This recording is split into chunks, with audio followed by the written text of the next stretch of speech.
বিয়ে করেছো? হ্যাঁ, তোমার জন্য কি আজীবন বসে থাকবো? ভালো করেছো। বিয়ে তো করারই ছিল।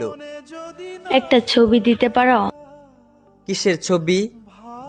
ওই মানুষটা, যে মানুষটার সাথে বিয়ে হয়েছে।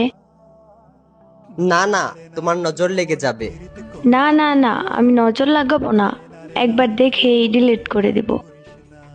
না, আমার তোমার উপর ভরসা নেই। আমি ওর উপর কারো নজর লাগতে দেই না। তোমাকে আমার কসম, যদি আমাকে কোনোদিন ভালোবেসে থাকো তাহলে তার ছবি দাও। যে আখি জলে ওরে মন প্রেমের ব্যথায় বুকের খাতায় এইটা তো আমার ছবি। তোমার পর আমার জীবনে আর ভালোবাসাই আসে নাই। তারপরও মুখে এত হাসি নিয়ে ঘুরো।